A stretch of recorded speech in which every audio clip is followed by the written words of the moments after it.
तो हेलो नमस्कार स्टूडेंट्स, आज अपन बात करेंगे प्रायिकता को लेकर। क्या आप भी बोर्ड की परीक्षा को लेकर चिंतित हैं?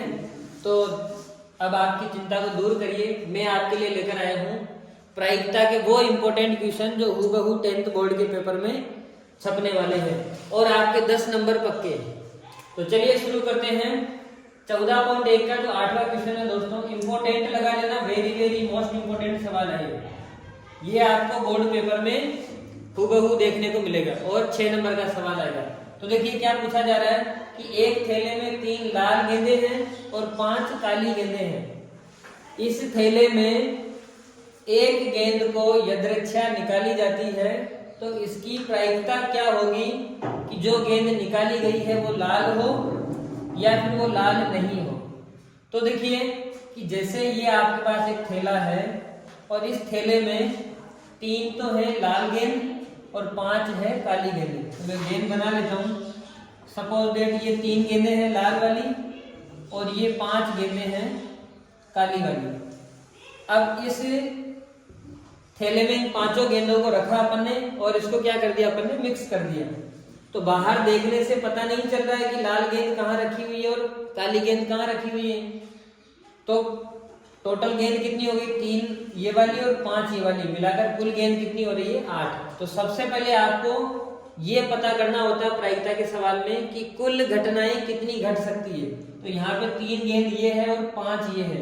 तो जब अपन इस थैले में हाथ डाल के एक बॉल निकालेंगे तो कोई जरूरी नहीं कि ये वाली बॉल आएगी, ये भी आ सकती, ये आ सकती, इनमें से कोई सी भी बॉल आपके हाथ में आ सकती है और उसको निकाला जा सकता है। तो कुल घटनाओं की बात यहाँ करेंगे अपन। कुल घटनाएं, घटना का मतलब ये होता है कि जब अपन उस काम को करेंगे तो कौन सी घटना घटित होगी। तो यहाँ पे ये बॉल आएगी तो पहली घटना, दूसरी घटना, तीसरी घटना, ऐसे चौथी, 5वीं, 6ठी, 7वीं, 8वीं, टोटल 8 घटनाएं हैं जो इस स्थिति में घट सकती है। अब पहले सवाल की जब अपन बात करते हैं तो लाल होने की प्रायिकता पूछी जा रही है। तो बताओ इन टोटल 8 बॉल में से, 8 गेंदों में से लाल गेंदें कितनी है, 3 लाल और 5 काली। तो ये जो तीनों लाल है इनमें से कोई सी भी 3 गेंद ऐसी है जो लाल है। तो यहाँ पर हम लिखेंगे उसको, लाल गेंदें कितनी हैं, लाल गेंदों की संख्या हो गई आपके पास 3। तो इसको बोला जाता है अनुकूल घटना। कौन सी घटना, अनुकूल घटना। क्योंकि इन 8 गेंद में से अगर लाल गेंद निकलेगी तो वो हमारे अनुकूल होगी, हमारे फेवर में होगी, इसीलिए इसको बोला जाता है अनुकूल घटनाएं। तो इन 8 घटनाओं में से जो टोटल 8 घटनाएं थी, अनुकूल कितनी हो गई, 3। तो अब आप इसकी प्रायिकता निकाल लीजिए। तो प्रायिकता क्या बन जाएगी, प्रायिकता किसकी निकाल रहे अपन, लाल होने की। तो कोष्टक में लिख दीजिए लाल, लाल गेंद। ठीक है, तो ये बन जाएगा। सूत्र क्या होता है, अनुकूल घटना बटा कुल घटना। अनुकूल घटना बटा में आ जाएगा कुल घटना। तो क्या बन जाएगा यहाँ से, अनुकूल तो है 3 और कुल घटनाएं है 8। तो अनुकूल घटना की जगह अपन 3 लिख देंगे और कुल घटनाओं की जगह लिख देंगे 8। तो प्रायिकता का मान आ जाएगा 3/8। बस इतना सा ही करना और कुछ नहीं करना है। बहुत सरल सवाल आते हैं, केवल अपने को कुल घटनाएं पता करनी होती है और जिसके बारे में पूछा जा रहा है उनको गिन लो और बस बटा बना दो। तो 3/8 बन गया। अब देखिए दूसरा वाला सवाल कि लाल नहीं हो। तो लाल नहीं मतलब जो गेंद लाल नहीं है वो इसके अंतर्गत आएगी।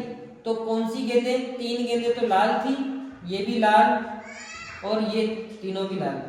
अब ये जो 5 गेंद बच रही ये लाल नहीं है, क्यों, क्योंकि ये तो काली गेंदें हैं।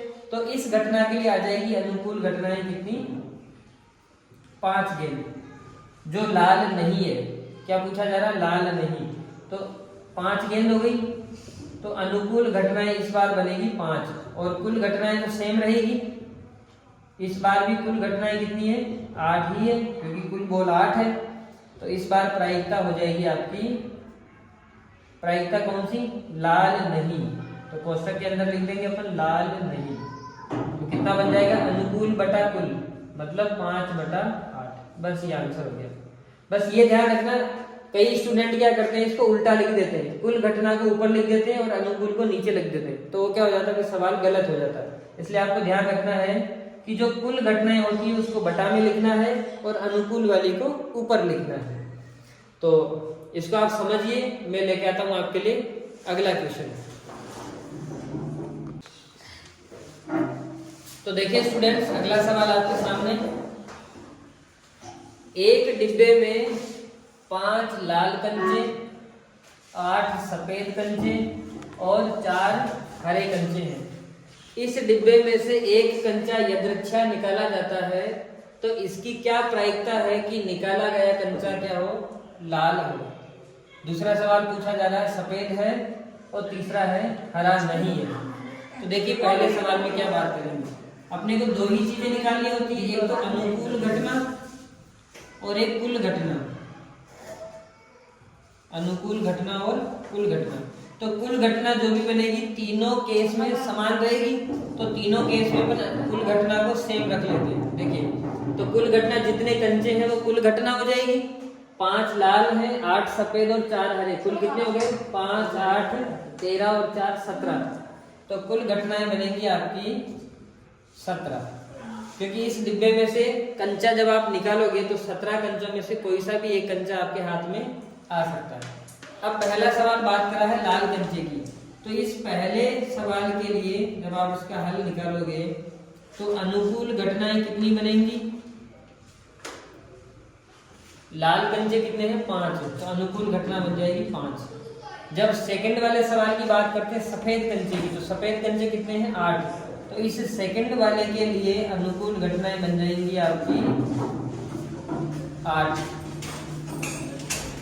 और जब तीसरे सवाल की बात करते हैं कि हरा नहीं है, तो इस हरा नहीं के लिए अनुकूल घटनाएं कितनी हो जाएंगी,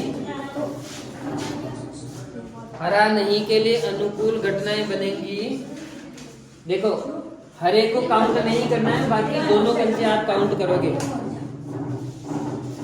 तो 8 सफेद कंचे हैं और 3 लाल कंचे, दोनों को मिला देंगे तो अनुकूल बन जाएगा 13।